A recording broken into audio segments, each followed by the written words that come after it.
Everyone 26 अगस्त 2020 का current affairs का video लेने के लिए टेलीग्राम चैनल विजडेक्स प्लस पर जाएं और वहां पर आपको इस वीडियो का पीडीएफ मिल जाएगा। ठीक है, और आप यदि कंटेंट अच्छा लग रहा हो तो इस चैनल को सब्सक्राइब भी कर सकते हैं। तो अपन ने कल लास्ट 2 सवाल छोड़ दिए थे, उनका आज डिस्कशन कर लेंगे कि दक्षिण पूर्व एशियाई देशों के संगठन आसियान मतलब association of south east Asia Nations का सचिवालय सेक्रेटरीट कहाँ पर है।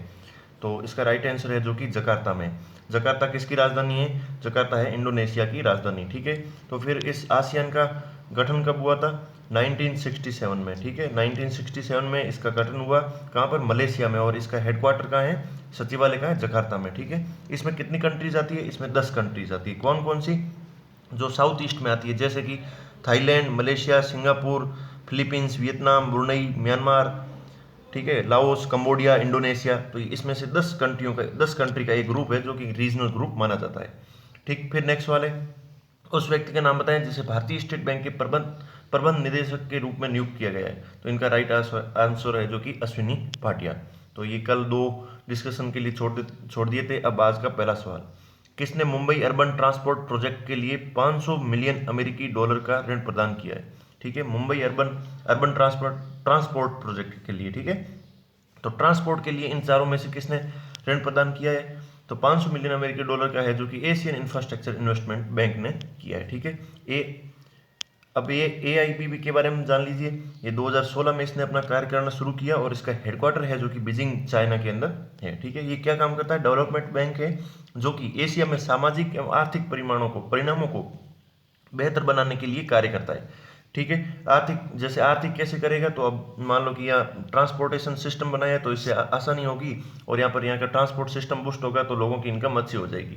तो इसका मतलब ये 500 मिलियन डॉलर के ऋण के समझौते पर हस्ताक्षर किया है। ठीक है, एशिया और अन्य क्षेत्रों में बुनियादी ढांचे इंफ्रास्ट्रक्चर, ठीक है, बेसिक इंफ्रास्ट्रक्चर, और AIB लोगों, सेवाओं, बाजारों को बेहतर ढंग से जोड़ रहा है। किसके माध्यम से? ट्रांसपोर्ट के माध्यम से, या फिर एजुकेशन और हेल्थ के निर्माण में ऋण प्रदान करके।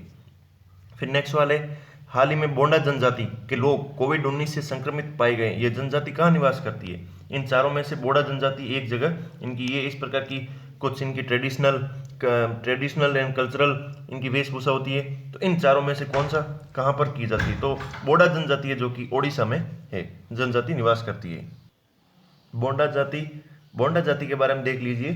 तो ये क्या है? पहाड़ी इलाकों में निवास करने वाली ओडिशा के मलकानगिरी जिले की पहाड़ियों में निवास करती है। ठीक है, एक नृत्य जाति समूह है, मतलब एथेनिक ग्रुप है। एथेनिक ग्रुप मतलब थोड़ी हर जगह थोड़ी सी फैली हुई है। ठीक है, तो एक जनजाति जो कि ओडिशा, छत्तीसगढ़, आंध्र प्रदेश के जंक्शन, मतलब जंक्शन के ये आंध्र प्रदेश, छत्तीसगढ़ और तीनों के बॉर्डर पर आसपास की इस एरिया में निवास करती है। ठीक है, फिर ये इन्हें रेमो के नाम से भी जाना जाता है। ठीक है, रेमो, बोंडा भाषा में रेमो का मतलब क्या होता है? लोग होता है, पीपल्स होता है। ठीक है, बाकी इन्हें पीवीटीजी ग्रुप में भी इन्हें इंक्लूड किया। पीवीटीजी ग्रुप के बारे में IAS UPSC पिछले साल सवाल भी आया था।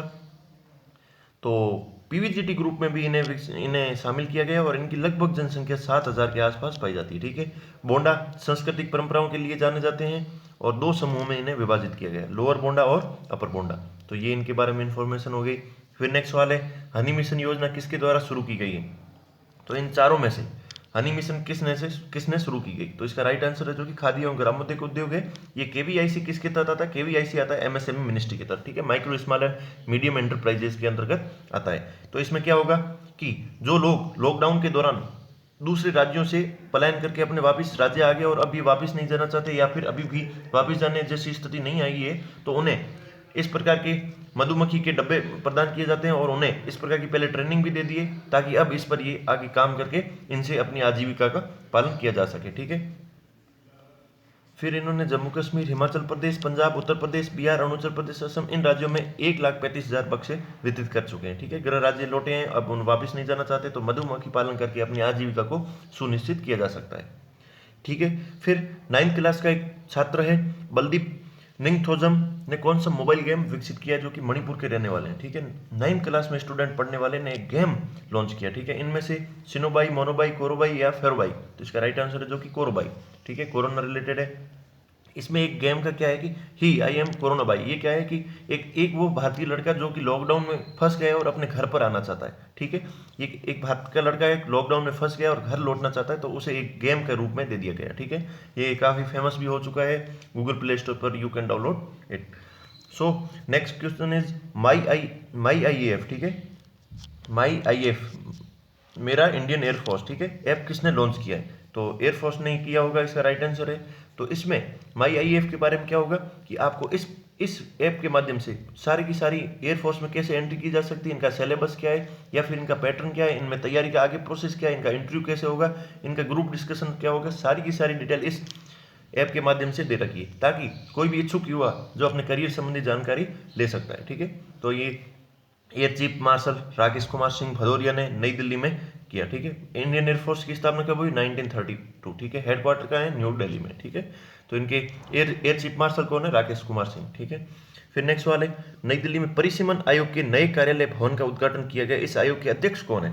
तो परिसीमन आयोग के नए कार्यालय भवन का उद्घाटन किया, इस आयोग के अध्यक्ष इन चारों में से कौन से हैं? तो वीडियो पॉज कीजिए और बताइए। तो इनको जो अध्यक्ष न्यायमूर्ति रंजन देसाई को इनका नए कार्यालय के भवन के उद्घाटन के समय इनका अध्यक्ष बनाया गया, ठीक है। फिर परिसीमन आयोग क्या होता है? परिसीमन आयोग ये होता है कि पहले सोच इसकी स्थापना कभी 1952 में और इसका हेडक्वार्टर है जो कि नई दिल्ली में स्थित है, ठीक है। तो इसमें ये क्या करते हैं कि आयोग का मुख्य कार्य जनगणना के आधार पर, ठीक है, कितनी जनसंख्या है, कितनी जनगणना है, उनके आधार पर विधानसभा और लोकसभा क्षेत्रों की सीमाओं का फिर से मतलब कि आप ऐसे सोच लीजिए कि इस बाउंड्री में कितनी विधानसभा के लोगों का चुनाव होगा या फिर इसमें कितना होगा, ठीक है। तो विधानसभा और लोकसभा क्षेत्रों की सीमा का निर्धारण करना है, इस सीमा में इतना एक क्षेत्र, इस सीमा में एक क्षेत्र। तो 1952 में परिसीमन आयोग का ये कार्य है। और इसकी हाल अभी इंफॉर्मेशन है, ठीक है। ये एक अधिनियम प्रावधानों के तहत स्थापित एक आयोग है, परिसीमन आयोग अधिनियम, ठीक है। इस एक्ट के तहत इसे बनाया गया परिसीमन आयोग को। तो ये भी एक इंफॉर्मेशन चीज है कि कोई कौन से अधिनियम, तो परिसीमन आयोग अधिनियम के प्रावधानों के स्थापित एक आयोग है, ठीक है, एक कमीशन बनाया गया है। फिर नेक्स्ट वाले, देखो अपना शहर वेबिनार सीरीज के, ठीक है, देखो अपना देश वेबिनार सीरीज का आयोजन कहाँ किया जा रहा है, ठीक है, कौन सा? 50वें सत्र का तो आयोजन है जो कि देखो अपना देश, ठीक है। तो इसमें इन चारों में से बताना, तो ये हैदराबाद में स्टैब्लिश किया जा रहा है। तो इसमें क्या होगा? एक भारत श्रेष्ठ भारत, हमारा एक ही भारत है जो कि बहुत श्रेष्ठ है, और लोगों को देखो अपना देश मतलब कि पर्यटन बढ़ाने के लिए, ठीक है, cultural heritage of Hyderabad webinar का आयोजन किया गया। लोकप्रिय स्थलों को, ठीक है, चर्चित और लोकप्रिय स्थलों को तथा दूसरे देशों के अपने देश के दूसरे हिस्सों को भी इन्हें प्लेटफॉर्म के माध्यम से लोगों को शो अप किया जा सके, तो इसके लिए है। बाकी अब हैदराबाद का सवाल है, तो हैदराबाद के बारे में देख लीजिए। यूनेस्को द्वारा हैदराबाद को गैस्ट्रोनॉमी की श्रेणी में रत्नात्मक शहर के रूप में भी चुना गया है। बाकी 1956 में हैदराबाद को आंध्र राज्य प्रदेश में आंध्र राज्य में मिला दिया गया था, ठीक है।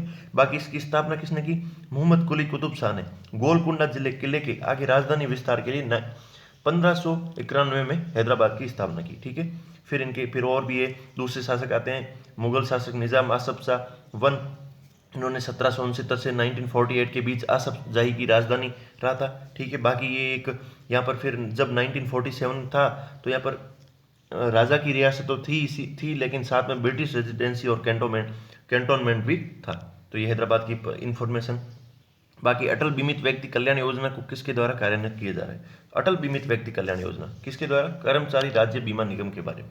तो ये अटल बीमित व्यक्ति कल्याण योजना क्या है? ये है कि मान लो कि आपकी जॉब है और किसी कारणवश आपकी जॉब चली गई है, ठीक है, आपकी जॉब चली गई है, तो फिर आपको वापस जॉब प्रोवाइड करानी है।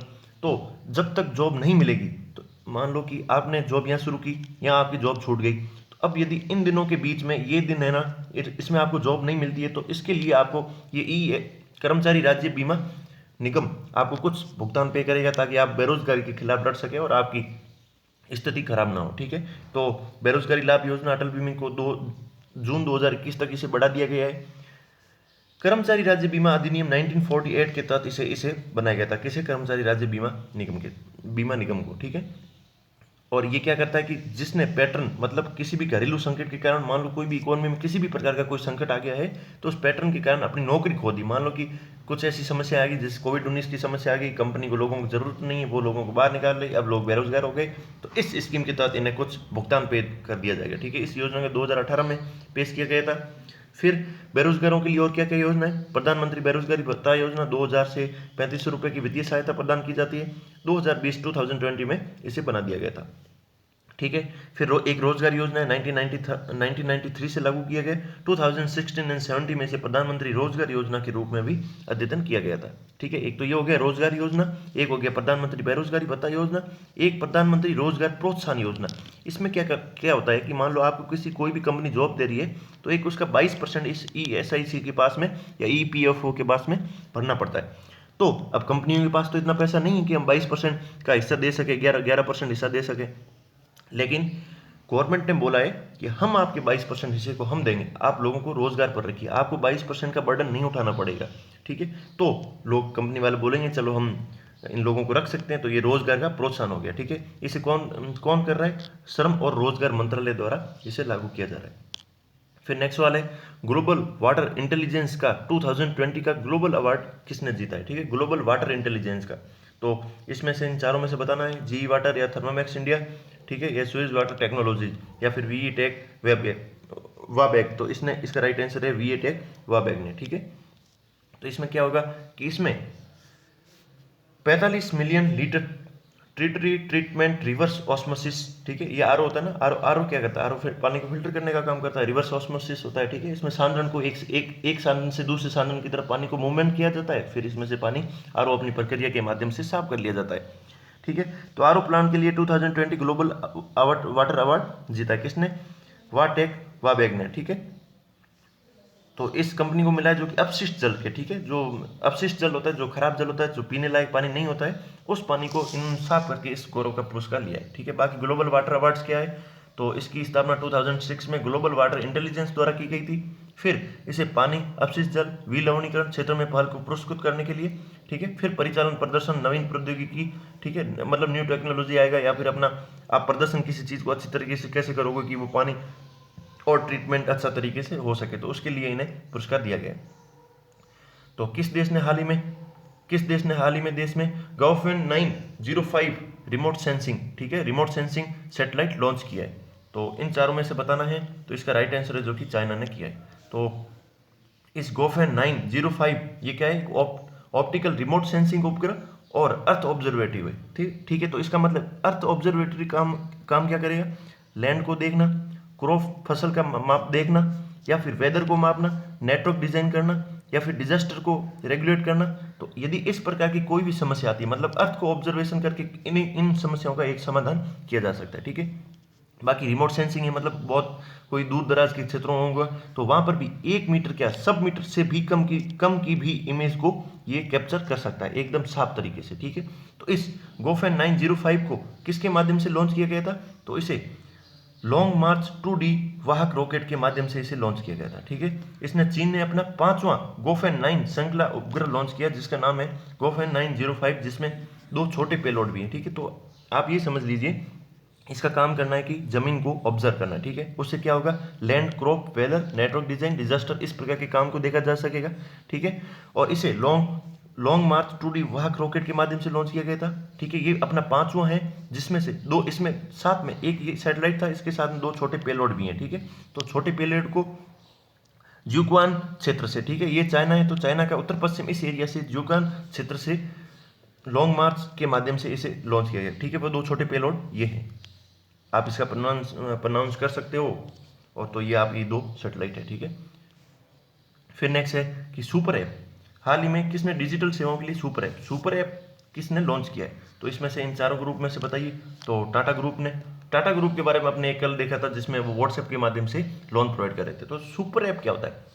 चाइना में ये सुपर ऐप का कंसेप्ट काफ़ी समय से पहले चल रहा है। सुपर ऐप की मतलब आपको इसमें restaurant, flight, hotels, cab, delivery system, या फिर किसी प्रकार की ऑनलाइन शॉपिंग करनी हो, या फिर किसी भी प्रकार की कोरियर सर्विसेज आदि सारी सर्विसेज को एक माध्यम से, ठीक है, एक ही ऐप के माध्यम से आपको प्रोवाइड करवाई जाए, तो वो एक हो जाता है सुपर ऐप। मतलब एक ऐप कई कामों का काम कर रहा है। ठीक है, तो नया ऐप लॉन्च किया है, ये खाने पीने, फैशन, जीवन शैली, उपभोक्ता, इलेक्ट्रॉनिक्स, अन्य उपभोक्ता उत्पाद, बीमा, वित्तीय सेवा, शिक्षा, स्वास्थ्य और जिला और वित्त भुगतान जैसी आदि सेवाओं का मुहैया करा था। ठीक है, टाटा ग्रुप तो आपने देखा ही होगा।